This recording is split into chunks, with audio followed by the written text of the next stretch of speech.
What's going on, guys? Riley here. Today we've got another car review for you guys. This is the brand new 2018 Ford Mustang GT. This one featured here today is a 6-speed manual performance pack Mustang. So it's not the new 10-speed auto that everybody's been raving about. However, it is the 6-speed, which they have done some improvements on to make it a little bit better, so I've heard. Along with the GT performance pack, you also get these wheels and tires, which thankfully Ford has included Michelin Pilot Super Sports for the tires. So those are a lot better than the existing tire options. The wheels obviously looking real nice here against the Oxford white paint color. The 2018 Mustang also features the whole new front fascia and the rear valance, which we'll get to in a little bit, but just a really good looking car here in person. When the 2018 body style refresh first was announced, it got mixed feedback. However, I think people are finally starting to warm up to them, and they do look really nice in person. That's coming from a guy that owns a Challenger. But the rear valance is all new. You get the nice quad tips. This one does feature the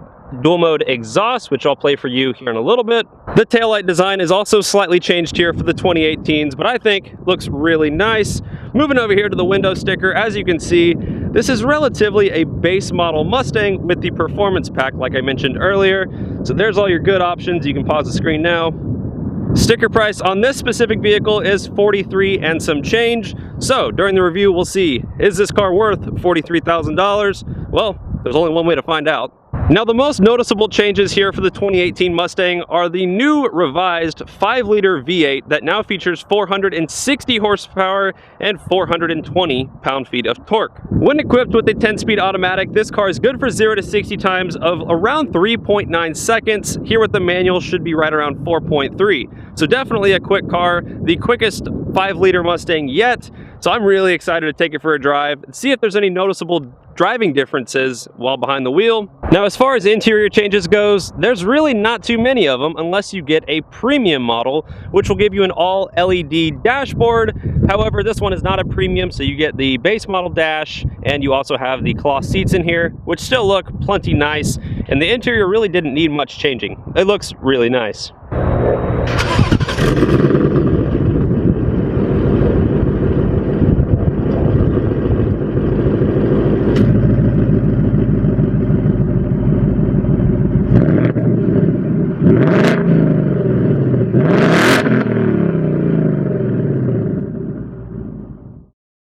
So for my longtime subscribers, you might remember this guy. This, ladies and gentlemen, is Nick Javerick, otherwise known as Drona. He is kind enough to let me take out this brand new 2018 Mustang, thanks to Autonation, Ford, and Katy. So Nick, thanks for having me out here, man. No problem, glad to be here. Should be a lot of fun. So Nick, go ahead and tell me, what are some of the key things that I failed to mention about this Mustang before we set off on this review here? Well, some of the things we're looking forward to with this new car is magnetic ride. So far, Ford hasn't had that in the vehicle other than the GT350. Now that's going to be available for customers who are looking to have a little bit less expensive buy, but also offer some of those great new features. Magnetic ride, GT performance package, 6-piston Brembo brakes, the quad tip exhaust. These are all things that we've needed to really step up in order to compete with the Camaros. Now the Hellcats, they all have these upgraded brakes and stuff like that for better tracking ability. Now we have it too. All right, so before we go more in depth about the performance of this car, let's just talk about what is it like to drive around on a daily basis, what most people are going to be using it for. And honestly, it's extremely, extremely comfortable. It really is quite nice. So not only is this more comfortable than a Camaro, in my opinion, you also have better visibility, and it's just an easier car to daily drive. And this is the GT Performance Pack, so you have the stiffer springs and the 6-piston Brembos, so it has all the performance features you would want if you're going to go out and race your car and stuff like that. But at the same time, it's still really comfortable, and while the track times on paper might not be as good as a 1LE Camaro, let's say, I do think this is more of a usable car. All right, well, let's see about this revised power for the new Mustang.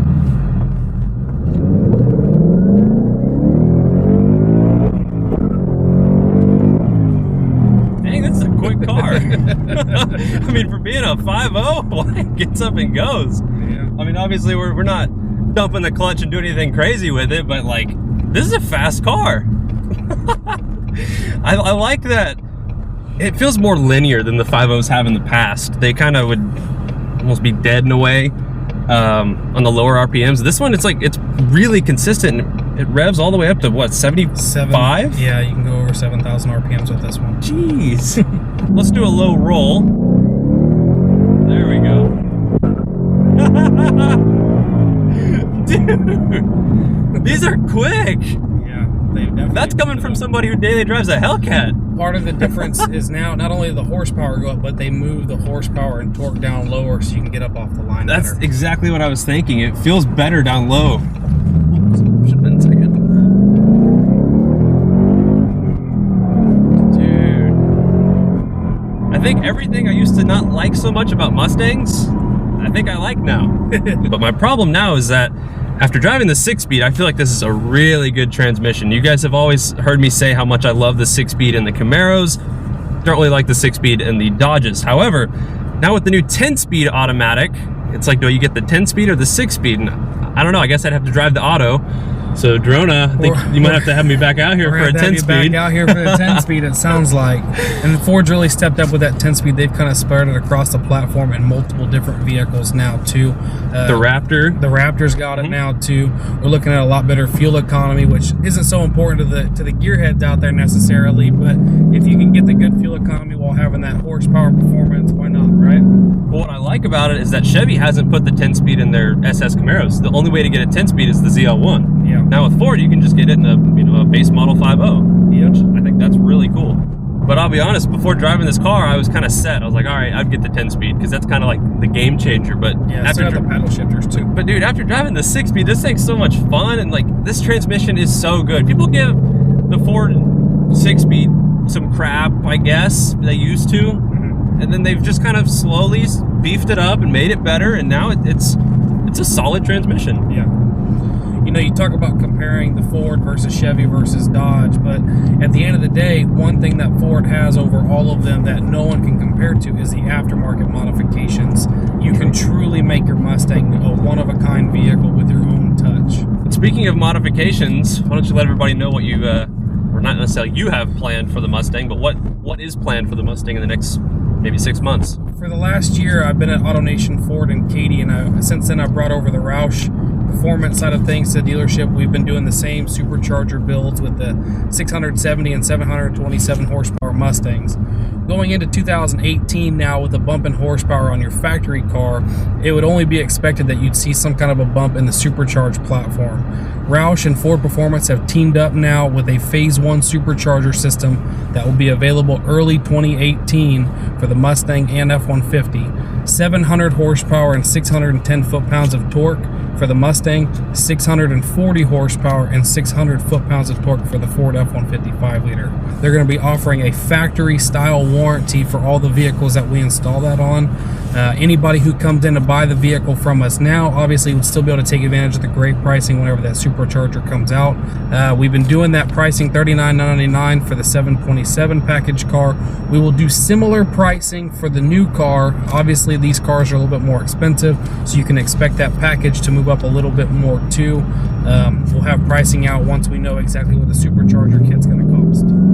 But I mean, over 700 horsepower for a little bit over $40,000, like you can't go wrong. You can't beat it. Awesome. You couldn't beat it whenever we were doing the 670 and 727, and you won't be able to beat it now. Yeah, to this day, that's still one of the most fun cars I've ever driven. That was a fun car for sure. But honestly, man, I think this car with a supercharger, that'd be really tough to pass up. Yeah. We'll do a 40 roll. That's a common one.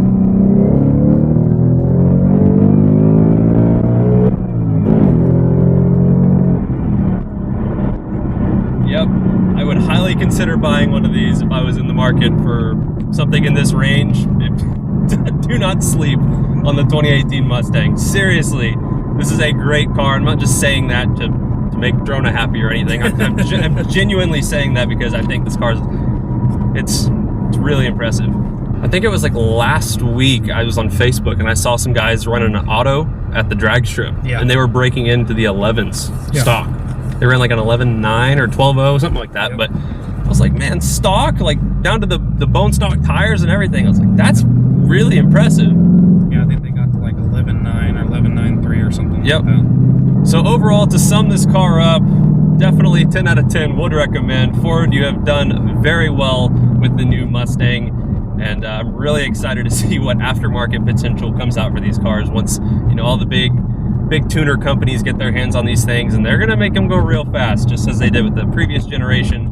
But they knocked it out of the park. But Nick, thanks for having me out here today, man. This was an absolute pleasure, and the car it's better than I thought it was going to be, honestly. I was like, they just kind of changed the motor a little bit and maybe made the front and rear look a little bit different, but no, it's a lot more than that. The car it's really solid now, and it was a pleasant surprise. You haven't even driven one with the magnetic ride yet.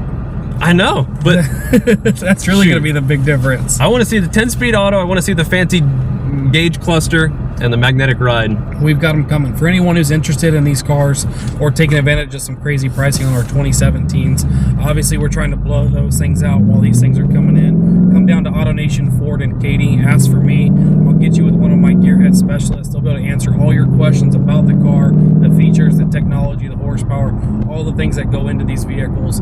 We've got an aftermarket team that's ready to assist you with helping you build your own custom Mustang, whether it be exhaust, suspension, performance, customization. We literally can do anything that you want here at Autonation Ford and Katy Roush. So with all that being said, guys, thank you for watching this video. Once again, huge shout out to Autonation Ford and Katy. Definitely hit them up if you need anything. Thank you guys for watching. See you in the next one. Take it easy. What I like about this one better than the previous, I feel like the transmission is better. I don't know what they changed, but it feels better. I like the clutch feel in this car better, and I feel like the power down low is also better. Yeah. Those are the three things that I was kind of like, they were good in the last car, but they just kind of one-upped it. You can definitely feel a bigger presence when you get into second gear. That usually, when you're dropping that RPM, that's where you would feel a little bit of a die-off. This car's still pulling really strong with that second gear change. Well, it goes up to 7,500 RPM, and when you get up in the higher RPM range, it just keeps pulling like a freight train. For sure. Like it doesn't die off, which I think is really cool. Another thing I haven't mentioned yet is the sound of this 5.0. I mean, this is a bone stock car with the dual mode exhaust. Is that what they call it now? Active exhaust. So we're cruising right now. We'll go into 6th. Cruising in 6th gear, you do not hear it whatsoever. There's zero drone. It makes no noise when you're just cruising. However, if I go ahead and push the clutch in,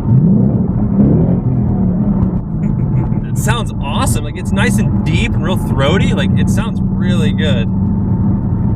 We've all had that passenger that didn't like the exhaust note, your grandma, your aunt, your mom, someone like that. Girlfriend. With the adjustability, you can always quiet it down to make it personable so that you can cater to those people. Or sometimes when you're pulling in the neighborhood and you've got headers or something like that, it's nice to be able to close those baffles and keep the noise down. We don't make everybody mad. Before we started this review, I was playing around with the settings, and there's a mode in here. It's like quiet startup mode. Yeah. And so I guess you can start it up quietly so you don't piss off your neighbors. You can set it up to where every time you start it, it's going to be in quiet, and then you have to switch it over to the track mode. Yeah. But there's also where you can start it in loud mode if you just want to be loud. So you have options. Well, that's a fun one, Drona. That was definitely, yeah, Mopar. Woo!